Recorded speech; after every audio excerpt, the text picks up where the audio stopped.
Mas eu escolho Deus, eu escolho ser amigo de Deus, eu escolho Cristo todo dia. Já morri pra minha vida e agora eu vivo a vida de Deus. Mas eu escolho Deus, eu escolho ser amigo de Deus. A graça e a paz do Senhor. Amém. Amém. Amém. Estamos aqui nesta manhã, primeiro domingo do mês do ano, né? Santa Ceia, a Ceia do Senhor. E estamos aqui para continuar a meditação na palavra que nós falamos. Deus nos orientou aqui a falar sobre 3 coisas: dar, orar e jejuar. Mateus capítulo 6. Nós vamos continuar hoje e eu espero terminar esse período, porque às vezes a gente fala algumas coisas do dia a dia no nosso Brasil aí, e o jejum e a oração nós vamos ver hoje aqui, que homens do passado clamaram, jejuaram, e Deus mudou nações. O poder da oração muda todas as coisas. Nós vamos falar também sobre oração nos próximos estudos. Estamos falando sobre jejum vários domingos. Vamos falar sobre a oração junto com o jejum, e vamos falar sobre também dar. Quando deres, quando orares, quando jejuares. 3 coisas que Jesus ensinou no Sermão do Monte para nós obedecermos. E eu tenho falado, quero pedir a você que está nos vendo pelo YouTube, que você acesse, nos ajude a tirar morador de rua de Copacabana. E você também pode encaminhar pessoas para o Lar em Maraci. Veja o nosso vídeo lá no YouTube, que falamos sobre isso. Igreja de Antioquia, Pastor Eugênio. Você conhece a Deus? É o título lá do vídeo, está dividido em 3 partes, falando sobre o nosso trabalho com morador de ruas aqui em Copacabana desde 93. E nós não vamos abrir mão dessa visão da palavra de amar os pobres. Jesus disse em Mateus 11:5: aos pobres é pregado o Evangelho. Um homem de Deus no passado me disse, pastor Daniel Bonfim: pastor Eugênio, se fosse fazer opção seria pelos pobres. Mateus 11, versículo 5, quando João Batista estava lá preso, ele mandou o seu discípulo perguntar para Jesus: és tu o Messias ou esperamos outro? João Batista perguntou isso. Jesus não repreendeu aquela pergunta dele, curou enfermos, ressuscitou mortos e disse: vai e diz a João que os cegos veem, os coxos andam, e aos pobres é pregado o Evangelho. A palavra pobre no grego é pitochos, é uma pessoa desprovida de tudo, miserável, pobre, sem recursos. Então é pobre mesmo literalmente. Agora em Mateus 5,3 fala: bem-aventurados os pobres de espírito, porque deles é o reino do céu. Para entender o que é pobre de espírito, também tem que entender que essa palavra é um mendigo, um falido. E espiritualmente o homem é um falido, um mendigo. Desse é o reino do céu. Verdadeira humildade para poder o reino de Deus habitar dentro do homem.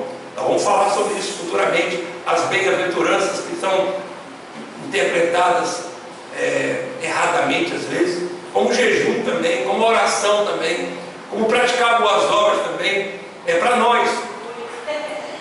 O livro de Tiago, Martinho Lutero, eu li um comentário que ele diz que é um livro contraditório, porque ele diz que a fé sem as obras é morta, mas não é contraditório, porque não está falando de fé, obra para salvação, mas a obra como consequência da minha salvação.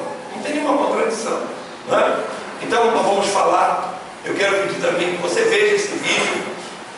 Tenho feito um apelo sobre isso, e tenho feito um apelo também para praticar boas obras, procurando alguém próximo da sua igreja, da sua comunidade ou da sua casa, uma pessoa pobre que você possa ajudar, aquela criança, aquela mãe solteira. Isso me corta o coração de ver muitas moças abandonadas nas comunidades. Nós temos igreja em Guadalupe e temos ajudado famílias pobres ali.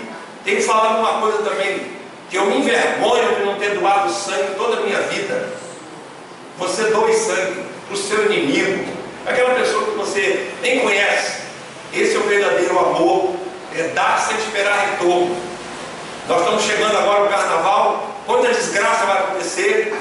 quanta miséria, assassinatos, morte, obra da carne. Então nós vamos mostrar amor, uma hora dessa, doe sangue. Os centros hemofílicos, né? Hemorrio, está pedindo doação. No carnaval vai ter muita desgraça. Você pregue contra o pecado, mas vamos amar essas pessoas. Eu costumo dizer que muitos que estão pulando o carnaval, como você também já pulou, não é? Hoje está aqui pulando de alegria na presença de Deus, você encontrou a verdadeira alegria. Então não olhe com desdém aquela pessoa que está lá na carne, olhe com amor, que um dia ela vai estar lá e pode passar à tua frente. Eu costumo dizer que ela pode chegar, aquele que muito é perdoado, muito ama. Então, ele pode chegar na igreja, ser batizado com o Espírito Santo, ser cheio do poder de Deus, começar a orar, jejuar, buscar e passar à tua frente espiritualmente, crescer rapidamente. Depende de você. Você buscar o Senhor de todo o coração, jejuar, orar, congregar, amar, ser um verdadeiro discípulo do Senhor. E aquele que é muito perdoado, muito ama, Jesus disse, né? Então, o apóstolo Paulo foi um assim, perseguidor da igreja, tornou-se o maior perseguido por causa do Evangelho. Então, doe sangue nesses dias, muito mais que eu não tenho falado, porque carnaval está chegando e muita desgraça, muito acidente, muita miséria. Então, prove. O verdadeiro cristão, eu costumo dizer, é sangue bom. É sangue bom. Então, doe seu sangue. É o mínimo de amor que nós podemos dar. Quer fazer a diferença, né? Faça a diferença praticando boas obras e doando sangue para aquela pessoa que está lá no carnaval. Daqui a pouco ele vai ser teu irmão em Cristo. Como eu costumo, às vezes, brincar. Eu sou você amanhã, né? Você vai chegar aqui onde eu estou, com Jesus na tua vida. É esse o propósito. Deus quer salvar a tua alma, a tua vida, te dar a paz que eu tenho há 43 anos. Quando Ele me batizou com o Espírito Santo, isso é para você. Tá? Então, vamos continuar falando aqui sobre o jejum para nós terminarmos hoje e depois entrarmos, comentarmos sobre a oração também junto, né? Nós falamos que Jesus foi cheio do Espírito Santo, foi levado pelo Espírito para o deserto, agiu no poder do Espírito, jejuou no poder do Espírito, curou no poder do Espírito e fez a vontade. Deus ungiu a Jesus de Nazaré para fazer a vontade dele, morrer por você.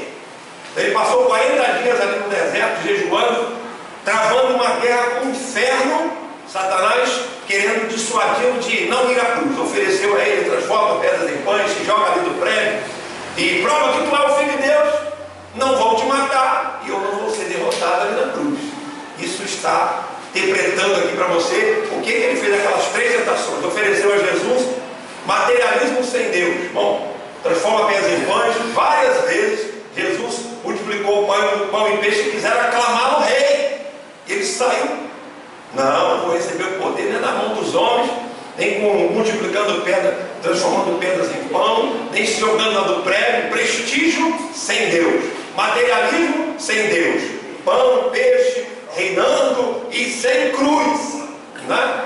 Então, materialismo sem Deus, prestígio sem Deus, jogar do prédio, ficar famoso. Olha, não vamos matar na cruz não. Ele se jogou no pináculo ali e não morreu. Ele é o Filho de Deus, ele andou sobre as águas, mas ele não usou os atributos divinos dele para levá-lo da morte. Ele encarou a morte. É isso que me apaixonou em Jesus, porque eu era um que tinha pavor da morte.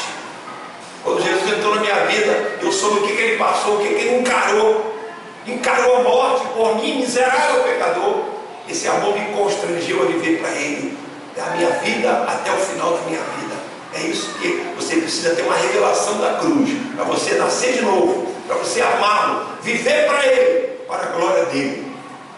Então Jesus deu exemplo, jejuou, implantou as normas do reino de Deus.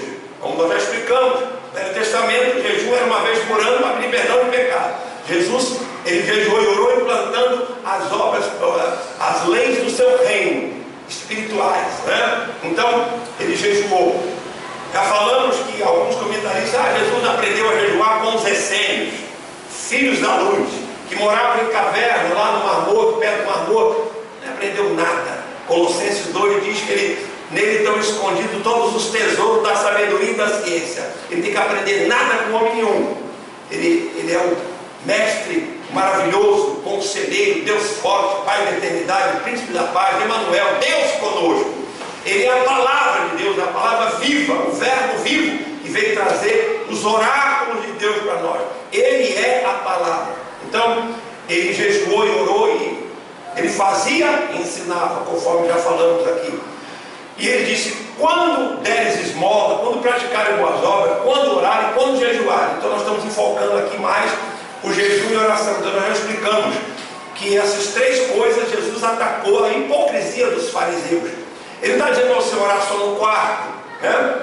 Então isso é uma prova de que ele está falando diretamente para os fariseus, ali, hipócritas, que o jejum estava ligado ao arrependimento. Se não houvesse arrependimento, os fariseus não se arrependiam, tinham uma vida hipócrita e levavam aquela vida assim.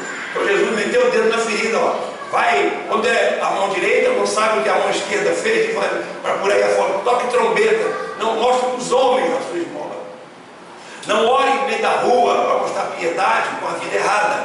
E não jejue, unge a cabeça com óleo, refresca a sua cabeça, para ninguém saber que você está jejuando. Então, o jejum, já expliquei, que tem que ser em segredo. Não, ele falou isso com os fariseus. Tanto é que eu mostrei, no Velho Testamento havia reuniões solenes, então todo mundo jejuava junto, a nação de Israel jejuava, então era coletivo, está entendendo? Então ele está falando aqui nesse contexto aqui para os fariseus, que tinha que dar esmola e ninguém saber, orar no quarto, quando a Bíblia toda ensina a orar sem cessar, né? Então está bem claro isso, que as pessoas não entendem.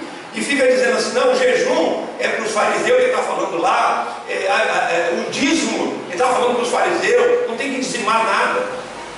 Ele diz lá em Mateus 23: hipócrita, vocês dizimam hortelã, cominham as coisas mínimas, mas se esquecem da justiça, da misericórdia e da fidelidade. Vocês não são justos, vocês não são fiéis e não são misericordiosos. Vocês devem fazer uma coisa e não omitir a outra. Quer dizer, está respaldando aí o dízimo, claro, óbvio. Agora, não é em forma de trigo, cereal, hortelã, né? Antigamente era assim, hoje não. Então, Paulo fala isso lá em 1 Coríntios capítulo 9. O sacerdote comia do altar, o levita. Assim também o Senhor ordenou que aquele que prega o Evangelho viva do Evangelho. Então ele está falando no Velho Testamento, falando que no Novo, assim também o homem de Deus deve ver do Evangelho. Ter um sustento e com que nos cobrir. Não é ser milionário, não. É ser pastor e atrás da ovelha perdida, desgarrada, doente, a fraca, conforme de lá Ezequiel, 34. Em busca da ovelha perdida, desgarrada, doente, a fraca, em busca de voto, de ser eleito, de ser isso e aquilo. Se é advogado ou qualquer outra coisa. Pastor que tem chamado, ele vai dedicar, tendo o sustento necessário para comer e beber e vestir. Então nós devemos orar, jejuar no Senhor. Nós já falamos aqui, então, no capítulo 6, versículo 16: quando jejuar, não tomeis um ar triste como os hipócritas, um ar triste para fazer ver os homens que estão jejuando. Quando jejuarem, façam comunhão e obediência pessoal a Jesus. Jejue não dirigido pelo homem nem para o homem, mas ministre-o a Deus com um coração de amor e agradecimento pelo que Ele tem feito por você na cruz. Você precisa jejuar para obedecer a Jesus, transformar sua vida e entregá-la em sacrifício vivo, santo e agradável a Deus. Romanos 12, versículo 1. Para que Ele possa fazer através da sua vida o que Ele não podia ter feito sem o jejum. Jesus, aqui eu estou dizendo o seguinte: para que Ele possa fazer através da sua vida o que Ele não podia ter feito sem o jejum. E Jesus disse lá em Marcos 9, nós vamos comentar aqui, que tem casta de demônios que só saem com oração e jejum. Então os judeus, os discípulos não estavam jejuando. Jesus jejuou 40 dias, resolvia qualquer problema que estivesse lá. Mas lá em Mateus 9 ele fala: quando ele for tirado, nesse dia, antes de jejuar. Então aqui está falando quando jejuar. Quando eu for tirado, antes de jejuar. Então estou mostrando claramente: pastor, está repetido, está prolixo, está demorado, está enfadonho. Mas a palavra prolixo também quer dizer superabundante. Eu estou querendo ser superabundante, repetitivo, para que você, na tua cabecinha. Na minha escola, a professora dizia assim: quando você for escrever um ditado, nunca escreva caro colega, tem que ficar caracol. Eu cansei de ouvir essa história quando era criança, tá? Então, você também, lá em Filipenses capítulo 3, Paulo fala assim: eu não me aborreço de dizer-vos as mesmas coisas, porque é segurança para vós. Isso é importantíssimo. O povo brasileiro, a igreja de Jesus no mundo todo, não jejua, não ora, não pratica boas obras. Então por Por isso que Deus mandou eu falar isso aqui, enfatizar para nós aqui, para a igreja que está me ouvindo. Somos um pequeno rebanho aqui, mas eu quero dizer o que Deus tem me colocado e o que eu tenho praticado. Assim que eu fui batizado com o Espírito Santo, eu tinha 22 anos de idade, não era pastor. Eu comecei a ler a Bíblia e comecei a praticar o jejum e a oração. Eu não vou contar a experiência aqui de gente endemoniada, que ao longo desses anos eu orei e Deus libertou. Porque eu sou melhor? Não. Que eu pratiquei jejum, oração, a Bíblia me ensinou. Eu não tenho seminário, tá? Seminário é oração, jejum, palavra e vida de santidade. Sem isso você não vai ter poder na tua vida. O Sermão do Monte nos ensina que não há felicidade com o pecado. Felizes os limpos de coração, porque eles verão a Deus. Os pobres de espírito, falidos, fracassados. Jesus entra na vida dele, ele chora os seus pecados, ele se torna uma pessoa mansa, misericordiosa, pacificadora e odiado. Mas como é que pode? Eu sou pacificador, ser odiado? É isso aí, é assim, não? É antagônico. O Evangelho é contramão, é a contracultura do mundo. Chorar meu pecado, chorar o pecado do Brasil, do mundo. Jesus chorou sobre Jerusalém. Jerusalém, que matas os meus profetas e apedreja tanto quanto eu te enviei. Ele chorou porque ele sabia o futuro de Israel, que era ser destruído no ano 70, o rei, o templo, e eles iam ser dispersos para o mundo todo. E você também sabe o futuro deste mundo sem Jesus. Então você precisa chorar o teu pecado, o pecado do Brasil e do mundo, de Israel, das nações, porque a palavra de Deus está escrita lá o que vai acontecer. Que as nações vão se levantar contra Israel, vão querer destruí-la. Jesus vai voltar no meio dessa batalha, chama-se Armagedon, vai matar. Hoje você está entendendo por que Jesus vai matar aquele povo todo lá no vale do Armagedon. Você vê o Estado Islâmico degolando, matando. Você vai ver esse povo que vai estar na volta de Jesus no Salmo 2 e vai dizer: vamos matá-lo, vão querer matar Jesus. O Senhor se rirá dele. Eles vão me matar agora não. E vai matar sou eu, com a espada da minha boca. Está lá em Apocalipse, não vamos falar isso, mas estou dando só uma pinceladinha para você. Hoje você está entendendo por que Jesus, quando vier na batalha do Armagedon, vai matar tanta gente que vai chegar na boca dos cavalos. O vale do Megido vai ser tanto sangue que vai chegar na boca dos cavalos. Está lá em Apocalipse, não estou dramatizando não. Capítulo 6 de Apocalipse até o capítulo 18 vai acontecer quando a igreja estiver lá no céu, arrebatada 7 anos. E aqui embaixo 7 anos de grande tribulação. E no meio dessa tribulação as nações vão ser lançadas contra Israel para destruir Israel. E Jesus vai voltar no meio da batalha e não vão destruir Israel, porque ele vai reinar lá 1000 anos. Estou resumindo para você escatologicamente o que a Bíblia fala. Você sabendo disso, você vai chorar por você, pelo mundo, porque eu não quero estar aqui quando a igreja for arrebatada. Eu quero ser arrebatado, porque o dia da ira do Senhor, que está lá no Velho Testamento, é a grande tribulação. O sol vai queimar como fogo. Quem colocar o sinal da besta na testa ou na mão direita vai ser ferido com tumores. E quem não colocar esse número não vai comprar nem vender. Você ainda está virando uma senha. 666. Quando a igreja for arrebatada, o anticristo vai governar nesse mundo e ele vai matar quem não colocar 666 na testa ou na mão direita. Já tem chips por aí colocando na mão direita ou na testa. Já está se viabilizando o que a Bíblia diz. Então você já estava só provocando uma sede para você. Então seria a Bíblia, que é atual como o jornal de hoje. Isaías fala: eu anuncio o fim desde o começo. Eclesiastes fala assim: é melhor o fim do que o começo. Você pode começar mal, pecando, e acabar bem lá no paraíso como ladrão da cruz. Hoje mesmo estarás comigo no paraíso. Não importa o seu pecado, se você matou, Estado Islâmico, matando, decapitando. Paulo fez isso. Paulo deu o aval dele: mata mesmo, mata mesmo. Depois Jesus se revelou para ele e transformou-se no maior perseguido por causa do Evangelho. Eu estou orando para Deus transformar esses homens lá do Estado Islâmico, como transformou Saulo de Tarso, numa testemunha poderosa. Vai confundir o mundo, como Paulo confundiu o mundo. Mas esse homem não matava os crentes, agora está pregando o Evangelho.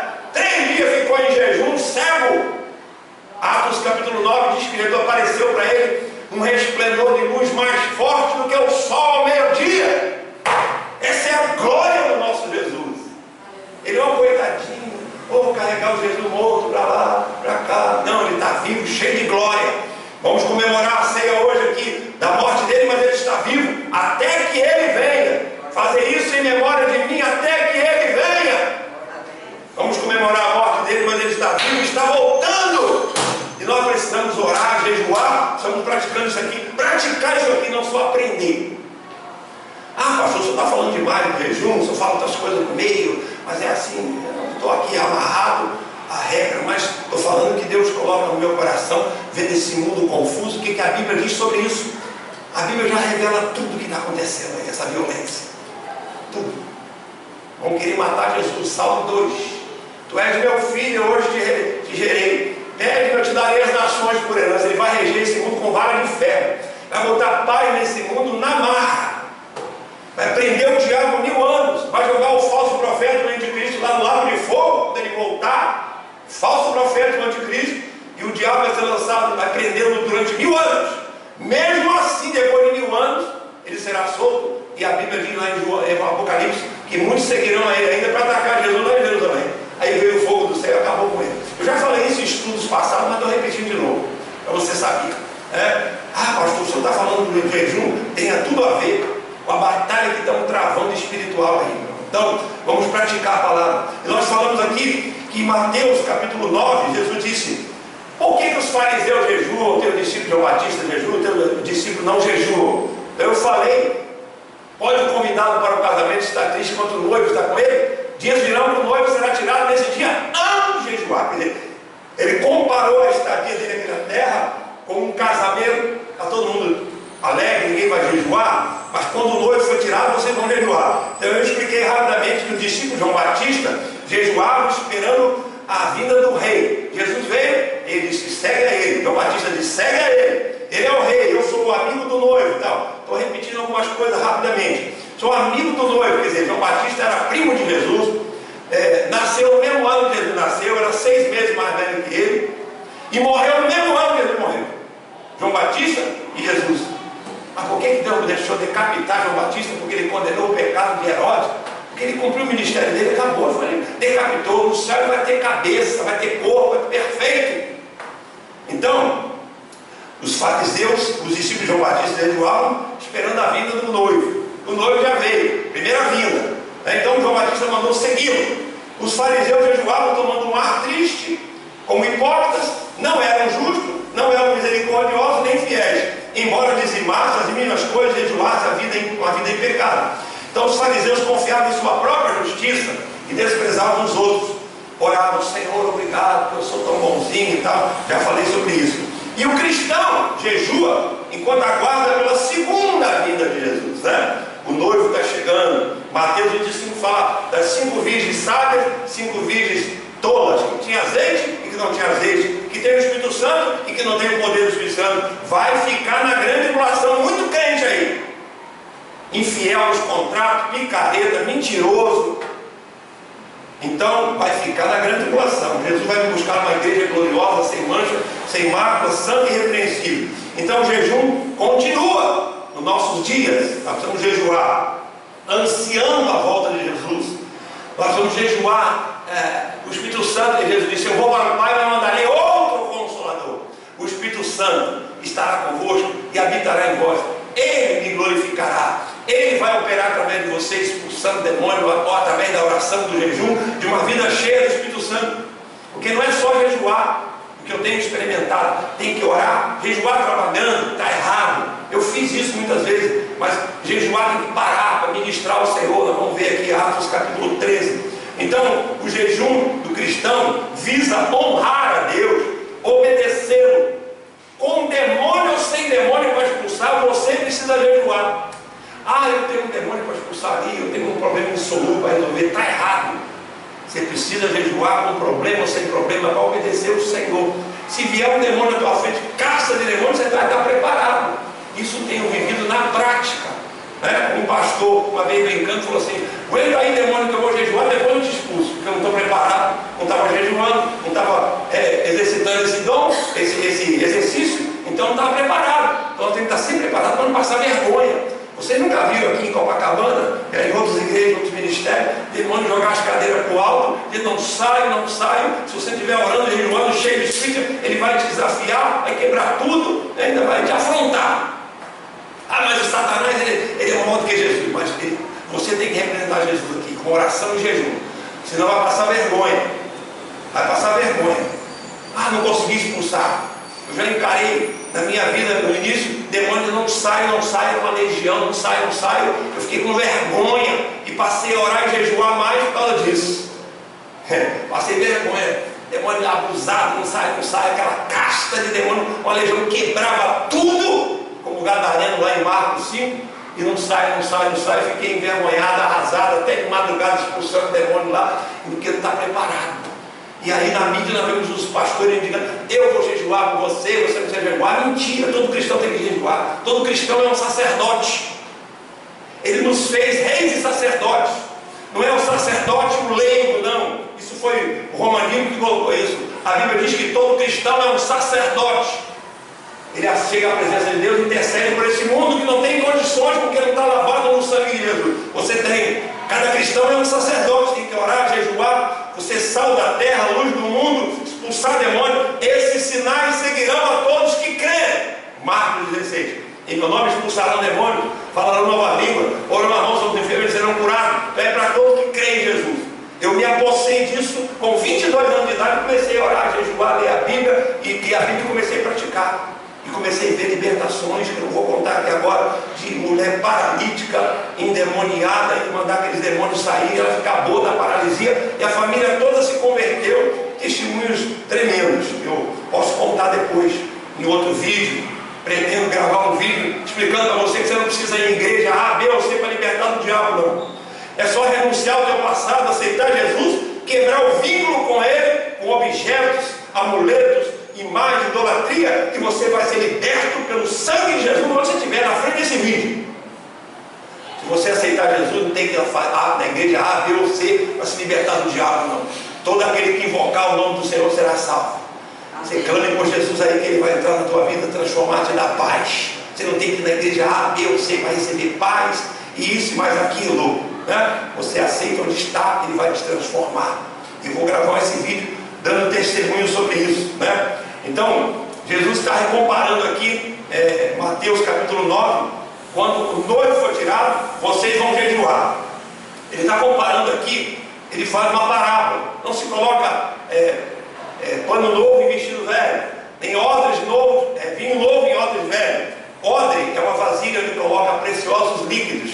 Água, vinho, é uma vasilha de couro, né? Então você não coloca vinho novo em odre velho, vai romper e vai derramar. Você não coloca um remendo novo no vestido velho. O que ele está dizendo é o seguinte: o remendo novo é o Evangelho, o vestido velho é a vida velha, farisaica, judaica, ritualismo do Velho Testamento. E o vinho novo é o Evangelho, não é o Espírito Santo, como os cantores falam aí. O Espírito Santo é o vinho novo, não. É o Evangelho comparado com o vinho novo, é o Evangelho. Vinho velho é a lei, com o seu ritualismo. Não se coloca vinho novo em odres velho. Naquela vida velha do passado, de ritualismo, de cerimônias, de jejum, de saco, de cinza. Isso é Velho Testamento. O dia do perdão era uma vez por ano. Agora no Novo Testamento não. Você tem a graça, a liberdade. Você pede perdão a Deus, Deus te liberta, não precisa estar jejuando. Agora o jejum é uma obediência. Jejum, oração, praticar boas obras, congregar, dizimar, amar, perdoar. Perseverar na oração, na comunhão, no partir do pão, na doutrina dos apóstolos. Lá em Atos capítulo 2, 3 ele fala sobre isso. O que é a igreja? É isso, é uma comunidade. Chega a pessoa: não conheço você, você não me conhece. Isso não é igreja, não. Nisto conhecerão que vocês são meus discípulos, se vocês se amarem uns aos outros. Como é que eu vou amar? Eu nem conheço você, agora eu amo, independente de conhecer você ou não. Agora uma comunidade tem que se importar um com o outro, alegrar com os que se alegram, chorar com os que choram. Isto é uma comunidade correta biblicamente. Agora, chega um bando de assistentes: eu quero a cura, eu vou embora, eu quero a cura e vou embora, eu quero a cura e vou embora. Isso não é igreja de Jesus, não. Então, eu estou explicando aqui mais um pouquinho sobre esse Mateus capítulo 9. Então, praticar o jejum regularmente é uma questão de amor e obediência a Jesus. Quando orar, quando jejuar, Ele ensinou Você o ama, vai obedecê-lo. Ele disse em João 14,15: se me amardes, guardareis o meu mandamento. Aquele que tem os meus mandamentos e os guarda será amado de meu Pai, viremos para ele e faremos nele morada. 1 João capítulo 5 diz que os meus mandamentos não são penosos. É muito penoso jejuar, passar um dia sem comer. Você começa às 12 horas, vai até 3 horas outra vez, vai até 18 horas, 2 vezes na semana. Se a igreja de Jesus praticasse isso que está aqui. Os fariseus jejuavam 2 vezes na semana, tudo estava certo. Só que estava errado, é a vida errada deles. Ele não tinha arrependimento, era podre. Tem entendendo? É isso. Então, eu jejuo 2 vezes na semana, dou o dízimo, tudo quando eu possuo. Está certíssimo. A igreja primitiva depois também fazia essas coisas. 2 vezes na semana, quer dizer, 24 horas. 2 vezes na semana, quer dizer, um dia inteiro. Como o judeu no Velho Testamento jejuava de 18 horas de um dia até as 18 horas do outro dia. Uma vez por ano. Agora os fariseus, lá em Lucas 18, falam: jejuo 2 vezes na semana. Eu dou o dízimo, tudo quando eu possuo, estava certo. A igreja primitiva nem fazia isso, segundo os comentários dos estudiosos da igreja, de que jejuava 2 vezes na semana. A igreja jejuava 2 vezes na semana, um dia completo. Começa meio-dia, até 3 horas da tarde. Se tranca lá no seu quarto, ora, busca o Senhor, vem trabalhando. Eu estou dando uma orientação para você aqui. Então, eu estou explicando sobre isso. Então, é uma questão de obediência, né? Quem me ama, guarda o meu mandamento. Além de ser uma obediência a Jesus, o jejum também é uma prova de amor ao próximo, que poderá ser liberto de caça de demônios que só sai com oração e jejum. Jesus falou. Tem coisas que ele vai fazer quando você praticar o jejum e a oração. Então você está se omitindo, está pecando por omissão. Eu também, se nós não jejuarmos. Efésios 5,18 também: enchendo do Espírito Santo. Você não está se enchendo, você está pecando por omissão, fazendo a obra do Senhor de qualquer maneira. Isso é para mim e para você. Você deve se encher do Espírito Santo, orando, buscando, congregando, na reunião de oração, buscando o Senhor. Então eu quero dizer o seguinte, que é uma obediência a Jesus e é uma prova de amor ao próximo, que vai ser liberto de caça de demônios se você orar e jejuar. Eu já falei de um livreto que eu tenho aqui do pastor Robert, lá nos Estados Unidos. Tem um livretozinho aqui que ele fala que muitos líderes, ele fala aqui, líderes, pastores, deixam o povo oprimido, não orando, não jejuando, e enviam a doutores e psicólogos ateus que lhes tiram o dinheiro que deveriam dar para estender o Evangelho. Ele fala isso, esse livretozinho que eu tenho aqui que eu mostrei. Ele fala: então, você não ora, não jejua, você manda a tua ovelha para o psicólogo, está trauma, deprimida, tem que expulsar o demônio dela. Cristão endemoniado não existe, mas estou dizendo, se está perturbada, deprimida, com síndrome de pânico, isso é coisa do ataque do inferno. 2 Timóteo 6 diz que Deus não nos deu espírito de medo, mas de fortaleza, de amor e moderação. Então o medo é um espírito maligno. A nossa luta não é contra a carne e contra a sangue, é contra o diabo. Mas o medo é bom, mas não pode nos paralisar. É o diabo que te paralisa. Por que você sai de casa? Medo de elevador, medo disso, medo daquilo outro. É um espírito maligno. Tem gente que bota a culpa no diabo tudo. Agora, tem gente que não bota nada, o diabo nem existe, né? Supervaloriza o diabo. Tem gente que supervaloriza o jejum, jejua desbragadamente e acaba pegando uma fraqueza, e tem gente que não jejua nada, né? Então, é um exercício espiritual que nós temos que praticar. O pastor, a ovelha, as pessoas, a igreja como comunidade. Então vamos lá. Então Jesus está dizendo aqui em Mateus 17: se tiverdes fé, vai dizer aquele monte, transporta daqui. Então é fé e oração e jejum, diz. Mas essa casta de oração só sai com a força da oração e do jejum. Marcos capítulo 9, versículo 29, Mateus 17, 14 a 21. Então ele está falando que tem casa de demônio que só sai com oração e jejum. Jesus estava lá no monte orando, transfigurou-se. Lá embaixo o pai levou um filho para os discípulos expulsar o demônio, não conseguiram. Jesus disse: trazei. E ele disse: espírito imundo, sai dele. Mas por que nós não podemos expulsar? Porque essa caça não sai com jejum e oração. Eles não estavam jejuando ainda. Eles já expulsavam demônios, alguns demônios eles expulsavam. Lá em Lucas 10, Senhor, pelo teu nome até os demônios nos obedecem.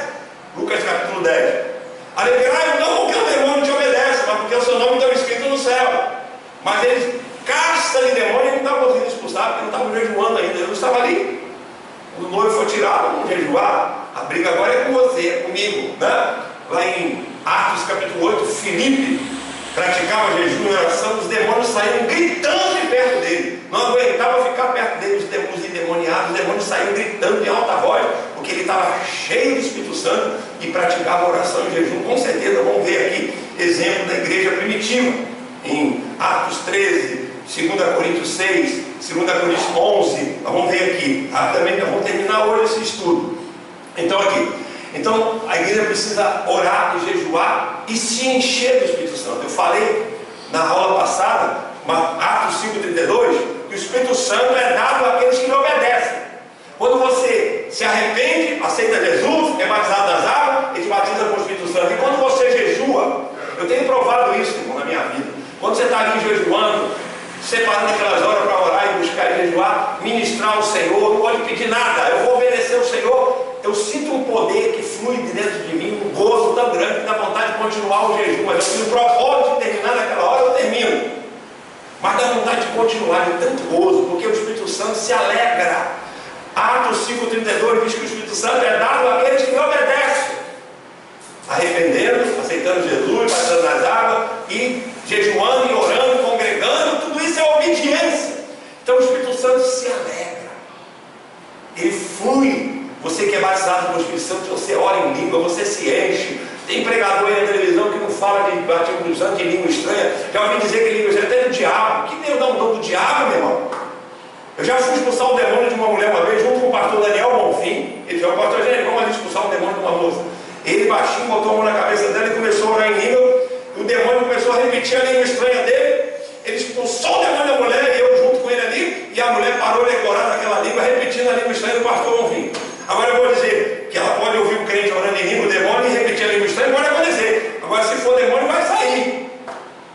Lá em Atos 16, a moça vinha dizendo: esses homens são servos de Deus Altíssimo, anunciam o caminho da salvação. Vários dias, Paulo chegou lá e discerniu que era um demônio, sai dela.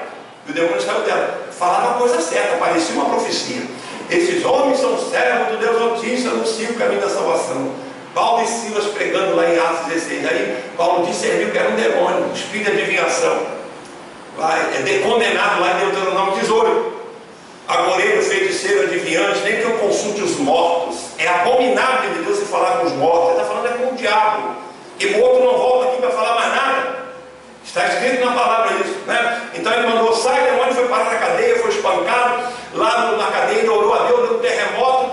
E o carcereiro, a pessoa que tinha fugido todo mundo: o que eu faço para me salvar? E se entregou para Jesus. Foi batizado ele, a sua casa. Nasceu a igreja de Filipe naquele momento ali. Ele escreveu depois uma carta para aquela cidade lá. Então tem que ter discernimento. Então a Bíblia manda nos encher do Espírito Santo. Não é só jejuar, ficar sem comer. Tem que estar em comunhão profunda com Deus.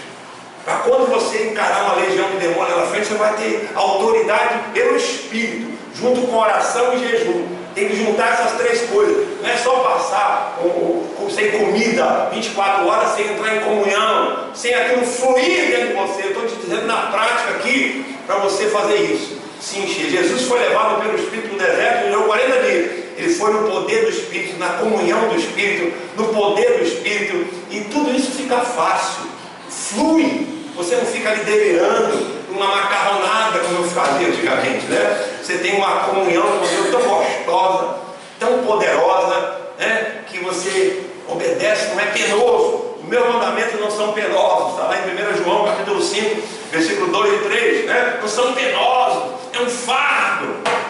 Ah, irmão, como é gostoso ficar trancado lá no quarto, orando, se enchendo do Espírito Santo. Depois manter essa comunhão, né? Um momento de consagração, e depois sai dali falando um monte de bobagem, e não vigia, não ora, e perde aquela comunhão. Ah, é difícil, né? Você tem que manter a comunhão, não é só o jejum não.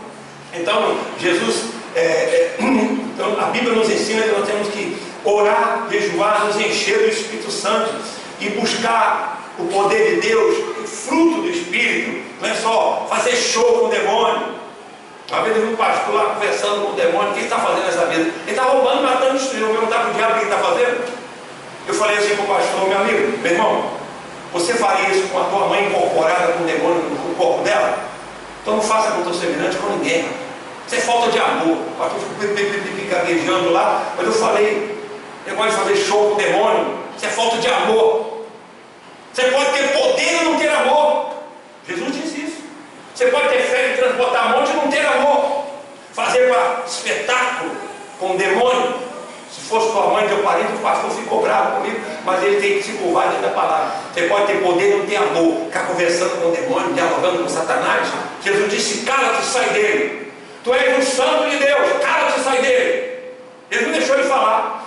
Ele começou lá com o gadareno. Isso é um caso isolado, e daí? Como é o teu nome? Legião.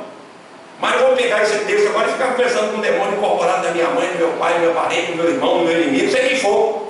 Isso é falta de amor.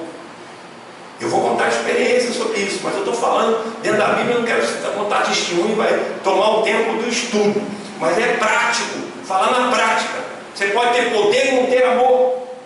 Então, querido, vamos ler, vamos lá. Então você deve jejuar. Não é porque tem um demônio para expulsar, você tem que estar sempre preparado, orando e jejuando, mantendo uma vida de santidade para expulsar a casta que apareceu na tua frente.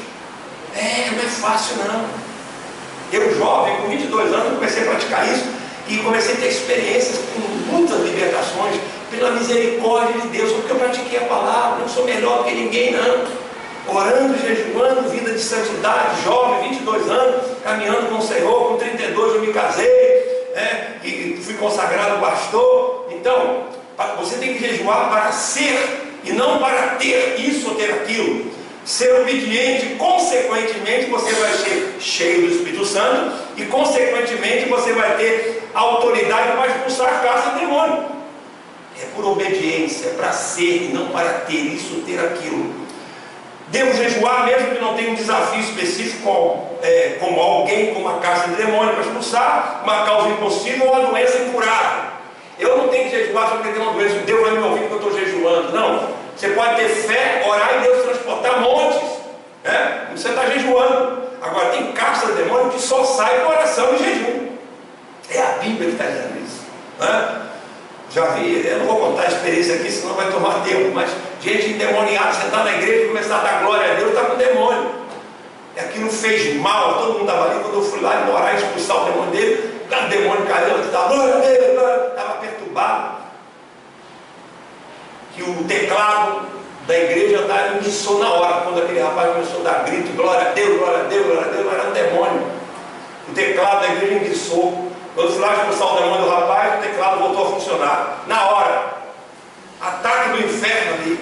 E muitas outras experiências, eu posso contar aqui pela misericórdia de Deus. Então, vamos ver outra passagem. Atos capítulo 13. A igreja de Antioquia, diz a palavra do Senhor que a igreja de Antioquia, que nasceu após a morte de Estevão, foi dispersado para Antioquia, nasceu Antioquia, a igreja missionária. Nós temos esse nome aqui que é um desafio para nós, que tem qualidades da igreja de Antioquia que nós temos que praticar. Aqui diz em Atos 3, havia na igreja de Antioquia profetas e doutores, profetas e mestres na palavra. Barnabé, Simeão, que tinha por sobrenome Níger, Lúcio de Cirene, Manaém, Colasso de Herodes. Sabe o que é Colasso de Herodes? Irmão de leite de Herodes. Esse homem se converteu, era irmão de leite de Herodes. Manaém era Colasso de Herodes, isso é, irmão de leite de Herodes. Ele se converteu e estava lá na igreja. Era profetas e mestres.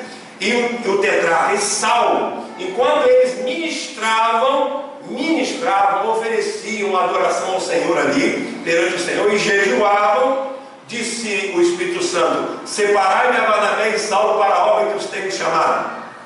Então, depois que jejuaram, oraram, lhe puseram as mãos, despediram. E eles, enviados pelo Espírito Santo, desceram a Seleucia dali para Chipre, chegaram na Salamina, anunciaram a palavra e tinha João como ajudante. Depois João abandonou lá na outra viagem missionária, ele ficou meio chateado, não quis levar na segunda, enfim. Mas aqui na frente diz que estava Paulo pregando, Saulo ali pregando, de repente um homem começou a perturbar a pregação e disse: "Seu filho do diabo, você vai ficar cego por algum tempo, está atrapalhando a pregação." E ele ficou cego por algum tempo. Paulo estava tão cheio de autoridade do Espírito que ele mandou o homem ficar cego, ele ficou cego por algum tempo. Está atrapalhando a pregação. Então a igreja de Antioquia tinha profeta, tinha mestre, oração e jejum. Isso é uma das coisas que a igreja de Antioquia, que é um modelo que nós colocamos aqui, igreja de Antioquia, evangelizava, discipulava, mandava oferta para os pobres de Jerusalém, tinha profeta, tinha mestre, tinha doutor, orava, jejuava. várias qualidades da igreja de Antioquia, e nós vamos pregar um dia sobre isso. Mas aqui estavam profetas, mestres, profecia, tinha profecia, revelações, jejum e oração. Olha aqui, ó, tudo isso. Isso é igreja. Onde tem profeta, tem mestre, tem ensino, não vai levantar profetada. Não vem profecia falsa, porque a palavra orienta tudo isso, o que é profecia e o que não é, o que é profetado e o que não é. Então não tem que ter medo de profecia. A Bíblia fala em Coríntios 14 que, havendo profecia no meio da igreja, o incrédulo vai entrar e colocar o rosto no chão. Deus está nesse lugar, porque os segredos do coração serão revelados. Onde você vê isso nas igrejas? Profecia no culto público? Isso é profecia no culto público, meu irmão. Língua estranha, não proibais falar em língua. Tem gente proibindo orar em língua, é do diabo, é do satanás. Que isso? Esse dom é carnal. A igreja de Corinto era carnal, ficava orando em língua. Ele orientou a igreja que estava orando em língua, todo mundo orando em língua. Ele orientou: ore com a mente, ore com o espírito. Ore em aramaico e ore em língua estranha. Ore em português e ore em língua estranha. Mas não proibais falar em língua. Vai tolir, vai apagar o Espírito Santo dentro da igreja. E se você ler lá em Tessalonicenses, fala também: não apagueis o Espírito Santo, não desprezeis profecias e não apagueis o Espírito Santo. Se você desprezar a profecia, a revelação, aquela irmãzinha que profetiza lá, pode falar do coração dela, mas se você orientar na palavra, ela não vai abrir a boca para falar besteira, não. Não proibais falar em língua, nem profecia, nem revelação. Tudo isso faz parte do culto. 1 Coríntios 14, 26 fala: que fazeis, irmãos, quando vos congregarem? Não tem salmo, não tem ensino, não tem revelação, não tem língua estranha. Isso é um culto espiritual. Você sair daqui pegando fogo e lá fora mandar demônio sair do teu vizinho, do morador do teu prédio. Já aconteceu comigo isso. Aí eu, gente, vem cá, a vizinha está endemoniada. Encontrei a mulher com uma garrafa de cachaça na mão, uma faca na outra para enfiar na barriga dela. Minha mãe me chamou lá, nunca tinha expulsado um demônio. Foi o primeiro demônio que eu expulsei há 40 anos atrás. E ela chegou, estava lá a Cleia, lá com uma garrafa de cachaça na mão, a faca na outra, querendo enfiar na barriga, incorporado. Sai o orador, vim, inventei, sai não mesmo. O demônio saiu, a garrafa caiu para um lado, a faca para o outro. Hoje ele mesmo está sentado dele lá dentro da minha casa, da minha mãe. E você tem autoridade. Eu era 22 anos, nunca tinha expulsado um demônio. Foi um dos primeiros demônios que eu expulsei uma pessoa. Então Jesus te deu autoridade. Você tem que estar preparado, orando, jejuando regularmente. Então a igreja de Antioquia jejuava, orava, tinha profeta, tinha mestre, tinha profecia, revelações. Isso é uma igreja espiritual, né? Então, vamos lá mais à frente. Atos 14, 23. Atos 14, 23. Eu vou terminar hoje aqui, em nome de Jesus. Aqui diz assim: tendo feito eleger para eles presbíteros em cada igreja, depois de orar com jejum, encomendaram o Senhor em que haviam crido. Atos 14, 23 diz que eles elegeram presbíteros. Presbítero é pastor local, não é auxiliar do pastor, não, como algumas denominações colocam. Presbítero é pastor local. Então eles elegeram presbítero debaixo de oração e jejum. Presta atenção nisso. Vamos eleger fulano pastor debaixo de oração e jejum. Aqui nos ensina muita coisa que eu tenho que andar mais rápido. Então oraram com jejuns e escolheram pastores. Alguém disse uma vez que o segredo do trabalho não está em possuir homens inteligentes, capazes e prontos a executar qualquer tarefa. Antes, porém, o segredo está em ter o homem certo no lugar certo. E para escolher esse homem como também no lugar, precisamos estar de perfeita sintonia com Deus. Em Lucas 6,12, Jesus passou uma noite toda orando para no dia seguinte escolher os 12 apóstolos. Peraí, você vai dizer: não, pastor, Jesus precisava orar a noite toda para escolher os 12 apóstolos? Ele orou a noite toda para escolher os 12 apóstolos. Ele orou uma noite inteira. Lucas 6,12. Ele orou uma noite inteira para escolher os 12 apóstolos. Tá? 1 Timóteo 1,18. Paulo diz assim: Timóteo, as profecias que houve acerca de você, peleja a boa peleja, uma profecia de Deus. Timóteo recebeu uma profecia de Deus. Batalha uma boa batalha, peleja uma boa peleja. 1 Timóteo 4,14. Não negligencies o dom da graça que é em ti, que foi dado por profecia, com a imposição de mão do presbitério. Então, o homem, Timóteo, foi ordenado debaixo de profecias, revelações, e mandando pelejar uma boa peleja pela eleição dele como pastor, jovem pastor Timóteo. 1 Coríntios capítulo 7 manda que o casal não se furte sexualmente um do outro, senão em comum acordo, por algum tempo, para dedicar à oração. e de novo se junte sexualmente, para que Satanás não nos tente por a vossa incontinência, falta de controle. Então o casal não vai dar sexo para a companheira, você deve sexo para a tua companheira, e a tua companheira deve sexo para você. Agora, vocês em comum acordo, aqui Paulo está dizendo, não se furte sexualmente da sua esposa, nem ela de você, a não ser com consentimento mútuo, para aplicar a oração.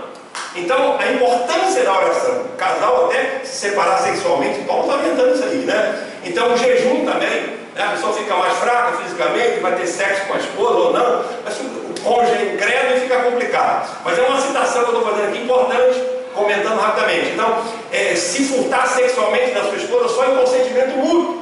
Não se furtar, você deve sexo à sua esposa e ela deve sexo a você. É isso que Paulo está falando. Por causa da fornicação, cada um tem a sua própria mulher, cada um tem o seu próprio marido. Então sexo é para prazer, sim, né? E a Bíblia fala aqui.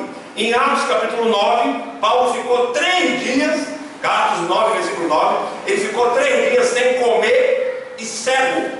Quando ele viu Jesus, apareceu para ele, ele ficou 3 dias sem comer e cego. Né? Isso é só um detalhe, porque houve um jejum meio emocional ali, né? Eu já falei sobre o jejum emocional. Ou você está com crises na tua vida, ou você deixa de comer, ou você come demais. Isso não é jejum. Mas se você estiver em crise e ficar sem comer e botar o joelho no chão e clamar, o Senhor Deus vai te curar, vai te libertar. Mas o jejum tem que ser emocional. Está passando crise, eu vou deixar de comer ou vou comer demais?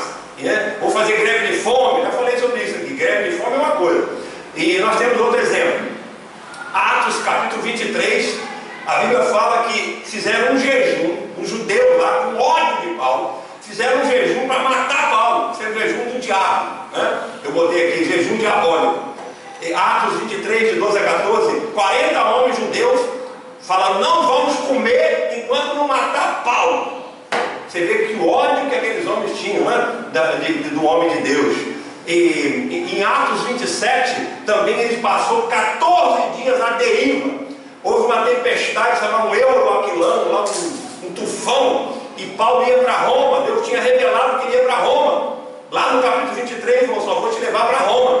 Mas no meio do caminho houve uma tempestade no navio, e eles ficaram 40 dias à deriva, sem comer, um jejum de 14 dias. Uma batalha tão terrível que acho que se comesse vomitava. O barco estava à deriva há 14 dias, uma batalha tremenda. Estou citando um exemplo aqui. Em 2 Coríntios, capítulo 11, versículo 23 a 33, Paulo fala assim, são ministros de Cristo? Eu também sou, em trabalhos, em fadigas, em vigílias muitas vezes, com fome e sede, em jejum muitas vezes, frio e nudez, além das coisas exteriores, o cuidado da igreja. Que enfraqueça, eu não enfraqueça. Então Paulo está falando aqui sobre vigílias e jejuns, né? Lá em 2 Coríntios capítulo 6 também, ele está falando aqui, ó, mas em tudo vos recomendamos como ministros de Deus, em vigílias, em jejuns, como nada tendo, mas possuindo tudo. Então 2 Coríntios capítulo 6 fala que vigília e jejum, não se fala mais em vigília e jejum. Eu vejo vigília na mídia aí, é para pedir cura a noite toda, não é o povo buscar os dons espirituais, ser batizado no Espírito Santo. Há 30 anos atrás eu fazia vigília em Caxias, na igreja que eu estava pastoreando, a noite toda, de 11 da noite até 6 horas da manhã. Jesus batizava com o Espírito Santo a noite toda, era um fogo, poder, não tem ninguém dormindo, cochilando não. Mas vamos colocar hoje em dia, você pode fazer um jejum, a vigília na Bíblia, no Velho Testamento, no Novo Testamento, eram 3 horas. Uma vigília são 3 horas. Você não precisa fazer a noite toda. Nós já fizemos aqui na igreja de 8 à meia-noite. 9, 10, 11, 12, 4 horas. 3 horas é uma vigília. Então, a primeira vigília de 6 às 9. De 9 à meia-noite a segunda vigília. Meia-noite às 3, outra vigília. De 3 às 6, outra vigília. Então, você pode fazer vigílias, buscar o poder de Deus. Não é para receber bênção. Eu quero receber poder. Antigamente era assim. Jesus salva, cura, liberta, batiza o Espírito Santo e está voltando. Hoje não se prega mais isso. É cura, parece que se não me curar eu vou embora, se não me curar eu vou embora, tchau, né? É só atrás de pão e peixe. Não queriam Jesus, não, queriam pão e peixe. Mas vamos lá. Então 2 Coríntios capítulo 6 fala que você deve ser um ministro recomendável em tudo. Na oração, no jejum, nas vigílias. 2 Coríntios 6, depois você lê com calma aí em casa. 2 Coríntios 11, 23, Paulo está dizendo que ele era ministro de Cristo, em trabalhos, em fadigas, em vigília, muitas vezes, em fome, sede, jejum, muitas vezes, e frio e nudez. Então, fome é uma coisa, jejum é outra. Está aqui, separado. Você ter fome é ter o que comer. Eu já vi um pregador falando na televisão que ele jejuou 70 dias, depois que ele terminava até meio-dia o jejum, 70 dias ele jejuou, né, e recebeu lá dom de Deus, eu acredito mesmo. Mas ele depois terminava o jejum dele até meio-dia e não tinha o que comer. Então, pobre que ele era, não tinha o que comer. Então, estava passando uma fomezinha misturada aí. Não era o jejum, depois fome. Aí tinha que lutar para comer, né, para ter comida. Então, mas é importante, irmão. A Bíblia está falando aqui, eu já acho que já citei os textos todos, e eu quero terminar dizendo o seguinte, que a história da igreja relata que com cada grande líder cristão que moveu sua geração com o poder de Deus foi um jejuador. Primeiro raio de luz para uma verdadeira reforma espiritual que apareceu para dispersar as trevas da noite espiritual do obscurantismo ocorreu no século XIV com a pregação de Savonarola em Florença, na Itália, que por um tempo quase toda a cidade de Florença se converteu a Cristo. Savonarola jejuava constantemente. Historiadores diziam que muita dificuldade ele podia ficar em pé atrás do púlpito por estar fraco com falta de alimento. Eu acho errado isso. Você tem que estar jejuando aqui, depois você vai lá e come, vai pregar, e você está em jejum. É minha opinião. Jesus jejuou 40 dias, depois ele não estava jejuando, ele comia na casa de um, na casa do outro, mas ele se preparou com 40 dias. Paulo jejuava muitas vezes, mas não precisa estar no púlpito pregando em jejum, porque você está fraco fisicamente, né? Então esses homens do passado, diz a história que eles com muita dificuldade ficavam em pé atrás do púlpito, por estar fraco por falta de alimentos. Você pode jejuar lá um dia, se encher do Espírito, vem pregar no culto aqui cheio do Espírito Santo, você está em jejum aqui no momento. É a minha opinião, na prática. Seu movimento espiritual foi tão perigoso para o papismo que as autoridades da igreja traíram finalmente, o queimaram numa fogueira na mesma praça da cidade, onde muitos dos seus poderosos sermões de triunfo foram aclamados. A fogueira queimava Savonarola, iluminava Florença, e Deus preparava a Alemanha para o nascimento da grande reforma dirigida por Martinho Lutero, que era também um tremendo jejuador constantemente. Tremendas mudanças espirituais aconteceram na Europa e nas Américas pela fidelidade e esforço deste homem. Milhares de pessoas saíram da escravidão do romanismo para um novo nascimento nos anos seguintes nas partes das colônias das Américas. Contemporâneo com Martinho Lutero, Savonarola e a grande reforma, milhares saíram do romanismo. Havia um grupo de reformadores e cada um dirigia uma rama dessa reforma espiritual maravilhosa. João Calvino, em Genebra, jejuou constantemente e viveu para ver suas orações contestadas na conversão de quase toda uma cidade. Disse que não havia um só lugar na cidade em que não tinha ao menos uma pessoa orando. João Knox, na Escócia, ele foi um jejuador e esperou na presença de Deus até que Deus tirasse a rainha da Escócia, chamada Maria. Ele jejuou e orou. Essa Maria, a rainha da Escócia, que era inimiga dos cristãos, e colocou no exílio na Inglaterra e finalmente enviou a guilhotina. A rainha Maria dizia que ela temia mais as orações de João Knox do que os exércitos da Inglaterra e a sua rainha Elizabeth. João Knox orava, jejuava, e Deus tirou essa mulher do caminho da Escócia. Maria, né? É a rainha da Escócia. Ela dizia que ela temia mais a oração de João Knox do que os exércitos da rainha da Inglaterra. Então isso está faltando hoje, e era um notável jejuador. Então homens de Deus no passado jejuaram. E John Wesley também, que fundou o metodismo, jejuava 2 vezes por semana, e o fez durante toda a sua vida. Ele dizia que não jejuar era maldizer, seria igual a deixar de jejuar semanalmente, como sempre fazia. Eu não estando jejuando é como se eu estivesse maldizendo, ele dizia. O Espírito Santo fez um movimento maravilhoso através dele. Os metodistas também primitivos jejuavam como ele também. Então, exemplos assim de homem. Carlos Finney também declarou que quando sentia uma diminuição do poder do Espírito Santo na sua vida, jejuava 3 dias e 3 noites e ficava cheio de novo com esse poder que causou sobre milhares de homens de negócio, mercadores e mulheres da alta sociedade, milhares de pessoas convicção dos seus pecados, entregavam os seus doces braços do Senhor Jesus. Então, Carlos Finney jejuava, e quando ele estava sentindo que estava perdendo aquela unção, ele parava para jejuar 3 dias. Você não precisa precisa jejuar 3 dias, não. Um dia só está uma bênção. Uma vez por semana, um dia parar e obedecer. Como igreja nós precisamos fazer isso, como a igreja de Antioquia fazia, como individualmente você precisa fazer isso. Eu, jovem de 22 anos, comecei a ler a Bíblia, comecei a jejuar. Era difícil, né? Para mim, tinha um estômago dilatado. Depois você vai acostumando, jejuando, na unção do Espírito, no poder do Espírito, você faz aquilo gostoso, não é um sacrifício, né? Irmãos, eu não estou dizendo, estou falando muitas coisas aqui, e vou falar sobre a oração no próximo estudo, e vou acrescentar: oração e jejum é uma arma tremenda, é uma arma secreta, né? Todo mundo pode saber que você está jejuando. Porque você vai falar: estou jejuando, né?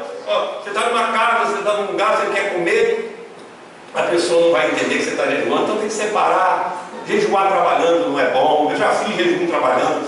Você tem que estar orando e ministrando ao Senhor. O que Atos 13 nos ensina?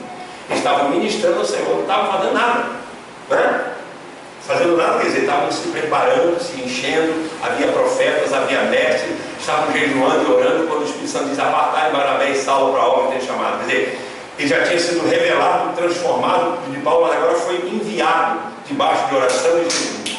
A igreja primitiva nos ensina isso. Então eu procurei falar tudo o que eu sei dentro da Bíblia, na prática. Eu não contei testemunhos aqui. Vamos ficar de pé, vamos orar ao Senhor para terminar esse estudo. Estamos terminando. Quero orar por você, pelo Brasil. Irmão, vamos praticar. Levante grupos de oração na sua igreja aí onde você frequenta, meu irmão. Em nome de Jesus. Jovens, ore, jejue. Cuidado, não vai exagerar. A Bíblia diz: orar sem cessar, não é jejuar sem cessar. Pelo amor de Deus. Vai ficar jejuando loucamente. 2 vezes na semana a igreja jejuava, era um dia inteiro. Começa meio-dia, depois vai jejuando até 3 horas da tarde, com oração, buscando o Senhor. Irmão, Deus vai te encher de tanto gozo, tanto poder, que você estará obedecendo a palavra. Não é porque eu tenho um desafio, uma doença, um problema. Não. Ficar ministrando ao Senhor, contemplando ao Senhor, obedecendo ao Senhor. Jesus ficou 40 dias no deserto lá falando com o Pai. Está perdendo tempo lá? Não, ele estava se preparando para uma batalha. Morrer por mim e por você. Não recuar diante da morte. 3 anos, daqui a 3 anos ele ia morrer por nós. Uma batalha tremenda, né? Então é muito lindo, muito poderoso. Agora vamos colocar em prática. Olha ao Senhor, clama ao Senhor agora, Pai. Nós colocamos diante de Ti nossas vidas. Senhor, me ajude a Te obedecer, Pai. Eu quero ver vidas serem libertas do poder de Satanás. O Brasil, a nação, Senhor, tem misericórdia. Levanta o Teu povo, levanta guerreiro de oração no nosso Brasil. O mundo, Senhor, que vai nos ver nesse vídeo, quem sabe. Tem misericórdia, Senhor, a batalha é tremenda. Mostra para o Teu povo a Tua palavra, para obedecer a Tua palavra, Senhor. A batalha está tremenda, Senhor. Desperta o Teu povo para se humilhar e orar e buscar a Tua face. Eu preciso buscar mais a Tua face. Os dias são maus.